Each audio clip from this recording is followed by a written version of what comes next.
the governors in the southern, part of the country, from the reports on the front page of the leadership coming together to discuss all of this, is this, would you see it as, from the perspective of what federal government should have done in the first place and they're not doing? That is what the governors are trying to come to, try to clean up or look into. Of course, and I think it is quite embarrassing that the federal government has allowed things to degrade this much. From time we've always having conversations around all these issues. He's talking about security, environmental degradation. A lot of people feel marginalized. These conversations have been on for years. They did not just start. So the question is, what has the government done? Now people are talking about secession. Have you even bothered to ask yourself, what is the basis for you saying this? Is this something we can talk about? Is this something we can address? You're not bothering to do that, but you think that high-handedness is the way to go. And I don't know how far they believe that can go or how sustainable they believe it is. And I hope we don't get to find out. But what the governors are trying to do now, yes, it is what the federal government ought to have done, and we're hoping that they do make some headway with it, and it won't just be lip service, and it won't just be playing to the gallery, saying that, oh, maybe they're showing some form of leadership, because we need real leadership, and we need to see it now, either it comes from the governors or it comes from the federal government. But we need to understand that our actions and inactions always have consequences, no matter whatever we're trying to do, or no matter what we didn't do, that we ought to have done. So I think when we allow things fester this long, these are the consequences of it. So yes, we applaud the meeting or the upcoming meeting of the Southern governors today that they'll be having, and we're looking very keenly to see what will come out of it. But we can only hope. We can only hope.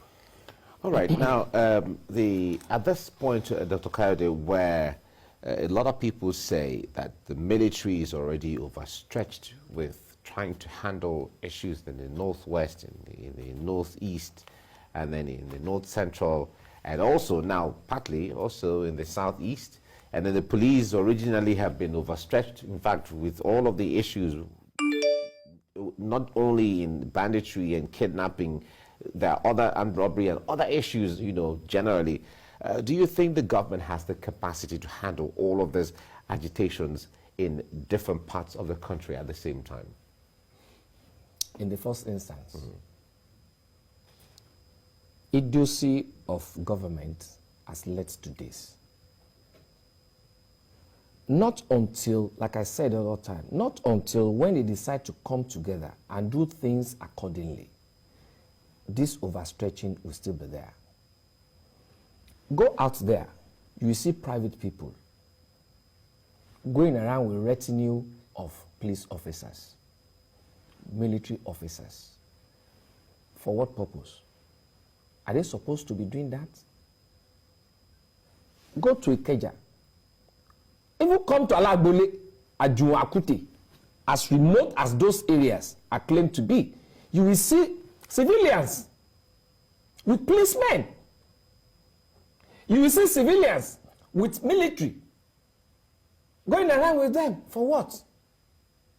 Because they have refused to deploy all these officers to where they are supposed to deploy them to.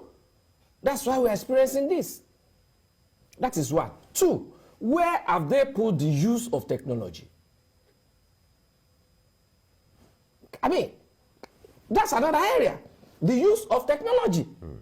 You and I can be here and then be seeing what is happening even in Ibadan. Even in Ibadan. And then by so doing, we deploy what we are supposed to deploy from here. So, for me, when they are saying that they are being overstretched, I see it as not being able to do what they are supposed to do. One, you are deploying your men to where you are not supposed to deploy them. Two, the world has moved away from all this writing. No, technology is there. What are you using? To what extent are you using that technology? Look at our Niger concert. I've been saying it. Niger concert. is supposed to oversee the whole territorial boundaries of Nigeria and then be giving information here and there. Be giving information. What are you using that thing for?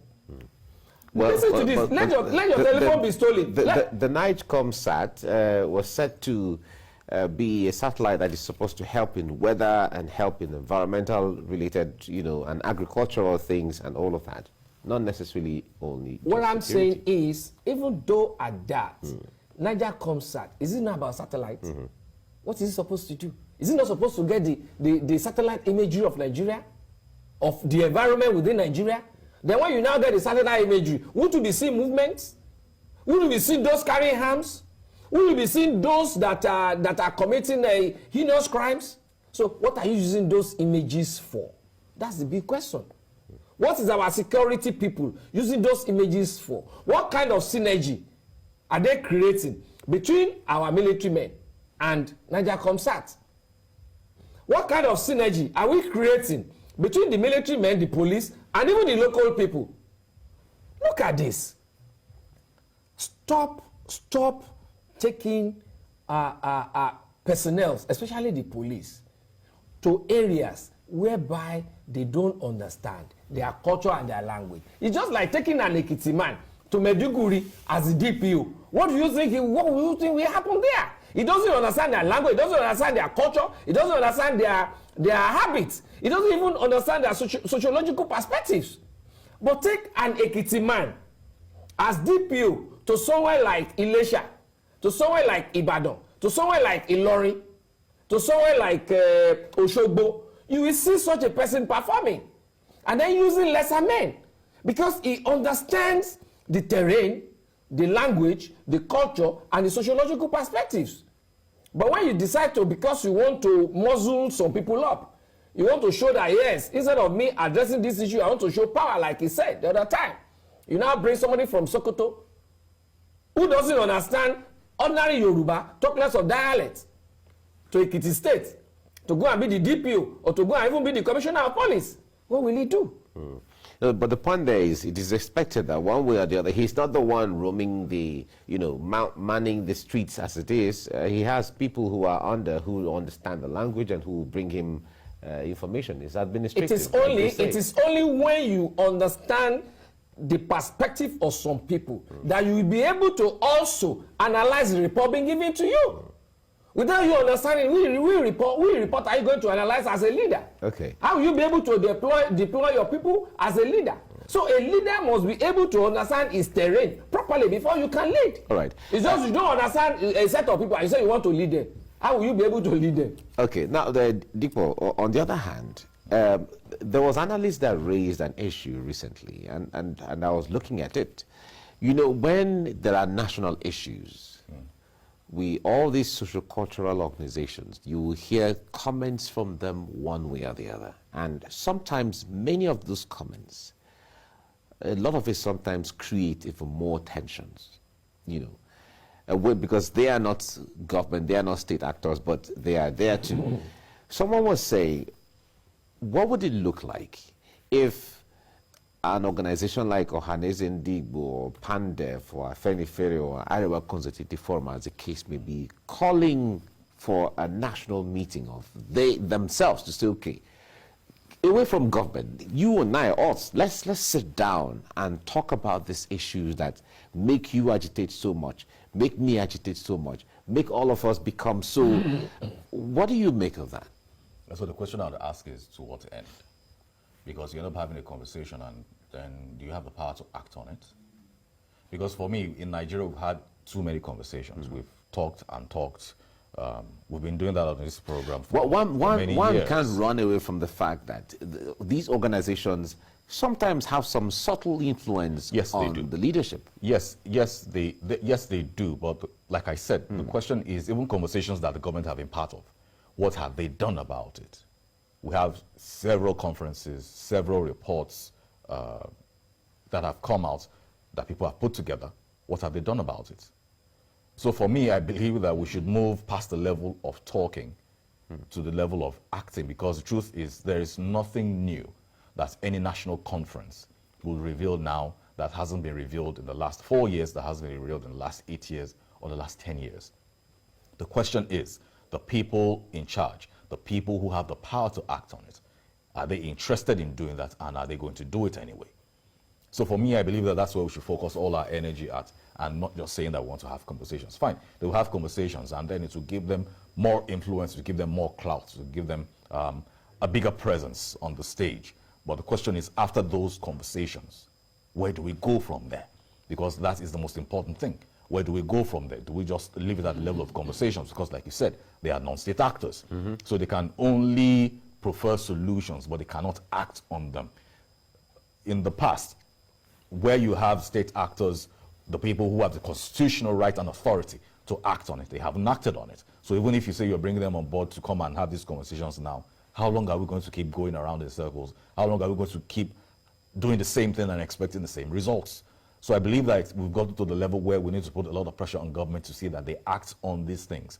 There is no complaints that any part of the country is making right now that hasn't been there, that hasn't been discussed, that hasn't been outlined in the last couple of years. The question is, are they interested in doing anything about it? It isn't just about being complacent, it isn't about being lackadaisical. They just seem to be disinterested. They're indifferent about it. And that is what we should look at. That's what we should try to address. What is the problem exactly? Because your constitutional right and obligation is to see that everyone is treated fairly, everyone's treated with equity, everybody gets justice, nobody is above the law, no matter who you are, no matter your status. So for me, I believe that's one thing we should focus on. And yes, we can do that by being more involved in government, by being more involved in choosing our leaders, by getting our PVCs. Yes, I'll say that right now, that they are doing that right now. If you don't have your PVCs, go and get your PVCs. That is another way that we can get things done. We have people who represent us at different levels, state level, National Assembly. Are we holding them to account? Are we calling them? Are we sending them emails? Are we holding them accountable? So these are ways that we can get this done, and these are the ways that I believe that citizens can participate effectively in a democracy. Okay, so much for government to do, and